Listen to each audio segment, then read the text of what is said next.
दोस्तों नमस्कार। आज मैं आपको बताऊंगा कि LIC पॉलिसी हमें कब लेनी चाहिए या किस स्थिति में लेना चाहिए। इसमें से बहुत अच्छा है किसके लिए, पॉलिसी होल्डर के लिए, ग्राहक के लिए जो पॉलिसी खरीद रहा है या LIC प्लान ले रहा है। एक योजना होता है, एक प्लान होता है। तो LIC का मेन सिस्टम क्या है? बीमा तो है ही, लाइफ बीमा है। कोई अचानक ख़त्म हो जाता है, अपने से मृत्यु ना करे, अचानक ख़त्म हो जाता है या फिर उसकी एक्सीडेंट हो जाती है तो उसमें लाइफ कवर मिलता है। आप 1 लाख का बीमा लेते हैं, 10 लाख का, 1 करोड़ का, लेकिन जो प्रीमियम आप दे रहे होते हैं उस प्रीमियम के आधार पे उस समय अवधि तक का आपका LIC क्या करती है? अनुबंध करती है। तो अनुबंध का मतलब होता है कि उस समय तक के लिए आपको LIC का बीमा योजना चालू रखना होगा जब तक के लिए आप योजना को ले रहे हैं। कोई 10 साल के लिए लेता है, कोई 15 साल के लिए लेता है, कोई 20 साल 30 साल तक के लिए लेता है, 35 साल तक के लिए लेता है। LIC बीमा लेने का सबसे महत्वपूर्ण आपका मकसद ये होना चाहिए कि हम पॉलिसी को चला सकें। यदि आप LIC पॉलिसी ले रहे हैं तो आपके मन में, दिमाग में और आपके कार्य में, आपके आय में इतनी होना चाहिए कि आप बीमा चला सकें तो ही आप LIC पॉलिसी लें। ये मैं आपको कंफर्म कह रहा हूँ कि यदि आप पॉलिसी चला सकते हैं तो ही आप बीमा लें, नहीं तो आपकी LIC का जो किस्त जमा किए हैं या शुरुआत किए हैं, 1-2 किस्त जमा किए, 3 किस्त जमा किए, इसके बाद LIC जो पैसा होता है वो तो वापस नहीं होता, क्योंकि 3 साल तक लगातार चलना चाहिए बीमा। और 3 साल तक यदि नहीं चलता है तो वो पैसा आपका वापस नहीं होता है। आजकल तो 2 साल हो गया है, लेकिन तब भी 3 साल अभी सिस्टम में है। तो बीमा कब लें? जब लगातार उतने अवधि तक के लिए किस्त जमा कर सके। यदि आप किस्त जमा कर सकते हैं और किस्त जमा करने में आप सक्षम हैं, आपके अनिश्चित आय है, जो काम आप कर रहे हैं उससे आप इतना पैसा बचा सकते हैं कि LIC की किस्त जो है बीमा उसको आप जमा कर सकते हैं, तो ही आप LIC का बीमा लें। मेरा कहना यह है दोस्तों कि हमें बीमा लेना चाहिए। बीमा अच्छी चीज़ है, कोई बीमा गलत चीज़ नहीं है, लेकिन बीमा लेने से पहले उसको जितने अवधि के लिए ले रहे हैं उतने अवधि तक चलाने के लिए आपको योजना बनाना पड़ेगा। क्योंकि हम योजना ही ले रहे हैं, पॉलिसी मतलब योजना होता है, और योजना का मतलब ये है कि हम उसको उस समय तक चला सकें, तभी हमको उसको लेना ज़्यादा अच्छा है। उसमें क्या है, पैसा आपका भी इन्वेस्ट हो रहा है।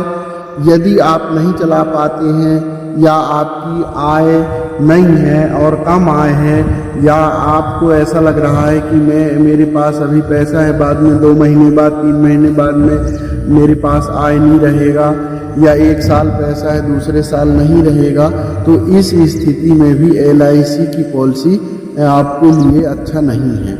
क्योंकि एक तो LIC पॉलिसी उनके लिए अच्छा है जो गवर्नमेंट कर्मचारी हैं या इनकम टैक्स का लाभ लेना चाहते हैं, जिनकी सैलरी ज़्यादा है, वेतन ज़्यादा है, और व्यापारी के लिए भी अच्छी है, लेकिन वो व्यापारी जो लगातार किस्त जमा कर सकें। लेकिन जो मौसमी व्यापारी हैं या खेती किसानी वाले हैं तो वो सोच समझ के ही बीमा का प्लान लें, क्योंकि उसमें आपको हर साल उतना किस्त जमा करना पड़ेगा जितना किस्त आप ले रहे हैं या ले रहे होते हैं। तो दोस्तों मेरा कहना ये है कि हम बीमा तभी लेना चाहिए जब हम उसका किस्त लगातार जमा कर सकें।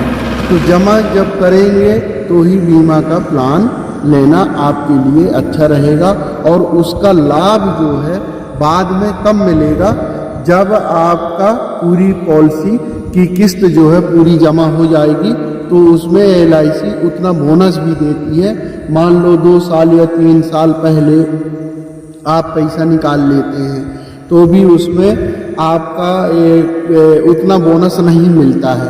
तो पूरा अवधि जब तक के लिए आप बीमा लेते हो तब तक आपको लगातार किस्त जमा करना है, और जब लगातार किस्त जमा करेंगे तो उसका फ़ायदा आपको भी ज़्यादा होगा। और LIC का जो अनुबंध होता है, योजना होता है, पॉलिसी होता है, वो उस समय तक के लिए पूरा चलता है जब तक के लिए आपने प्लान लिया है, जो एजेंट आपको समझाया है। बीमा धारक कहता हूँ, सॉरी, जो बीमा सलाहकार जो होते हैं वो आपको जो समझाने आते हैं, तो उनसे आप सही समझें, या हम बड़ा प्लान अपने हैसियत के हिसाब से प्लान लें जिसको हम स्थिति गड़बड़ होने पर भी उसको हम जमा कर सकें।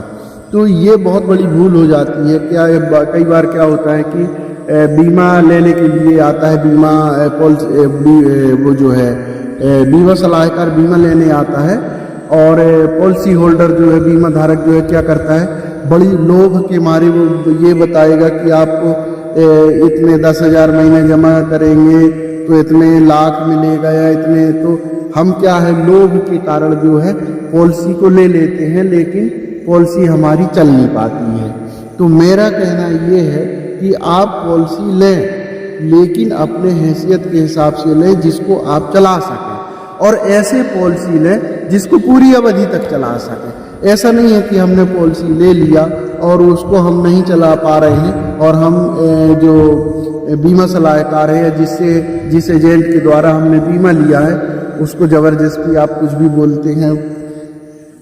LIC तो गवर्नमेंट की योजना है सर, लेकिन आपको क्या करना होगा, अपने अनुसार, अपने हैसियत के अनुसार उसको लेना होगा। और जितने भी LIC बीमा लेते हैं लोग, उनसे मेरा यही निवेदन है, यही रिक्वेस्ट है कि आप जो है अपने हैसियत के अनुसार, अपने क्षमता के अनुसार ही बीमा लें, और लगातार चला सके ऐसे बीमा लें। तो उसमें क्या होगा, आपको भी लाभ होगा और आपका बचत भी होगा, और मैच्योरिटी भी मिलेगा। तो आपको समझ में आएगा कि नहीं, हाँ हमने जमा किया था तो उसका लाभ हमको मिला, या बैंक से ज़्यादा मिला, और बीमा भी मिला। इसमें 2 चीज़ें रहती है, आपका रिस्क कवर भी रहता है। मान लीजिए कोई घटना हो गया तो पैसा भी तो मिलता है उतना, चाहे आपको कितने भी किस्त जमा हो। तो लगातार जमा होना चाहिए पॉलिसी, या किस्त जमा लगातार होना चाहिए, तब मज़ा आता है इसमें। तो ऐसा आपको करना है। तो मेरा यही आज का विषय था, टॉपिक था कि लोगों को बीमा लेने के पहले क्या करें, और इससे हम जो बीमा लेते हैं उसका प्रीमियम कैसे निर्धारित करें। तो ये जानकारी आपको यदि अच्छी लगी होगी दोस्तों, तो सब्सक्राइब ज़रूर करेंगे। और मेरा जो है जितने भी वीडियो आपको पास आते हैं या देखते हैं आप, तो मोटिवेशनल वीडियो ही मैं अधिकतर बनाता हूँ। तो दोस्तों, थैंक यू, नमस्ते, बाय।